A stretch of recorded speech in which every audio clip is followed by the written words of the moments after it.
जय श्री राम। प्रिय भक्तों, प्राण शक्ति, जो प्राण आपके शरीर में प्रभावित हो रहा है वो दुनिया की सबसे बड़ी शक्ति है।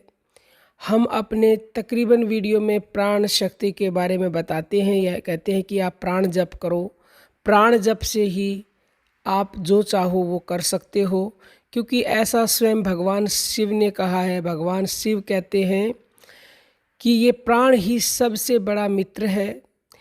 प्राणों का यानी कि स्वर ज्ञान होने से व्यक्ति भूत, भविष्य और वर्तमान तीनों कालों का ज्ञाता हो जाता है।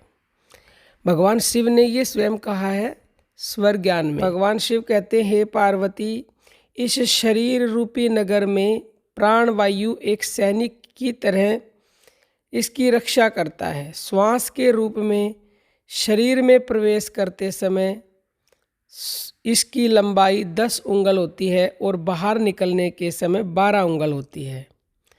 चलते फिरते समय प्राण वायु सांस की लंबाई 14 उंगल और दौड़ते समय 42 उंगल और मैथुन करते समय 65 और सोते समय नींद में 100 उंगल हो जाती है। भगवान कहते हैं, हे देवी, सांस की स्वाभाविक लंबाई 12 उंगल होती है, पर भोजन और वमन करते समय इसकी लंबाई 18 उंगल हो जाती है। भगवान शिव अब आगे बताते हैं कि यदि प्राण की लंबाई कम की जाए तो अलौकिक सिद्धियां मिलती हैं।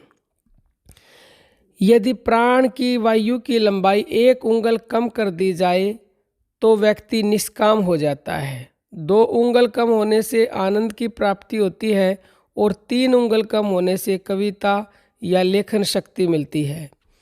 सांस की लंबाई 4 उंगल कम होने से वाक सिद्धि, 5 उंगल कम होने से दूरदृष्टि, 6 उंगल कम होने से आकाश में उड़ने की शक्ति और 7 उंगल कम होने से प्रचंड वेग से चलने की गति प्राप्त होती है। यदि श्वास की लंबाई 8 उंगल कम हो जाए तो साधक को 8 सिद्धियों की प्राप्ति होती है। 9 उंगल कम होने पर 9 निधियां प्राप्त होती हैं।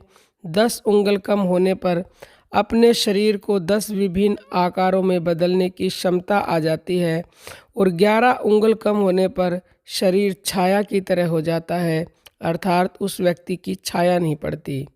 श्वास की लंबाई 12 उंगल कम होने पर साधक अमृतत्व प्राप्त कर लेता है, अर्थात साधना के दौरान ऐसी स्थिति आ जाती है कि श्वास की गति रुक जाने के बाद भी वह जीवित रह सकता है।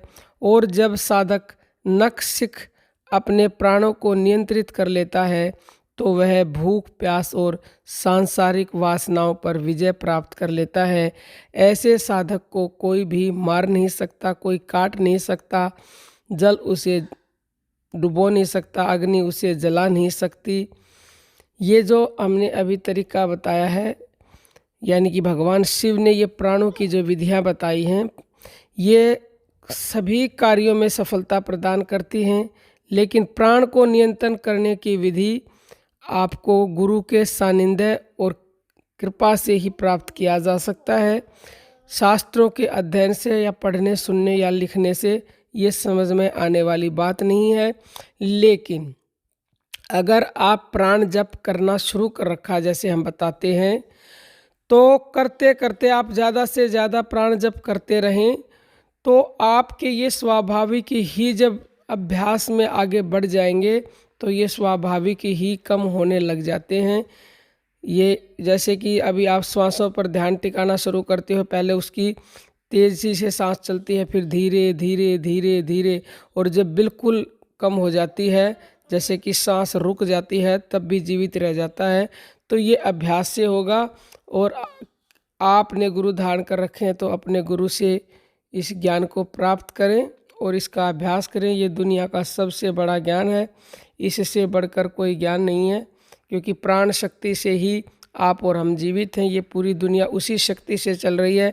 अगर उस शक्ति के बारे में आप जान लेंगे तो जो चाहें वह प्राप्त कर सकते हैं, ईश्वर को भी प्राप्त कर सकते हैं। क्योंकि जब ईश्वर को ही प्राप्त कर लेंगे तो छोटी मोटी चीज़ों की तो क्या बात है, ये तो जो बनाने वाला है तो चीज़ें तो उसी ने बनाई है ना, सब कुछ आपको मिल जाएगा। तो कोई आपका प्रश्न हो कमेंट कीजिएगा। जय श्री राम प्रिय भक्तों।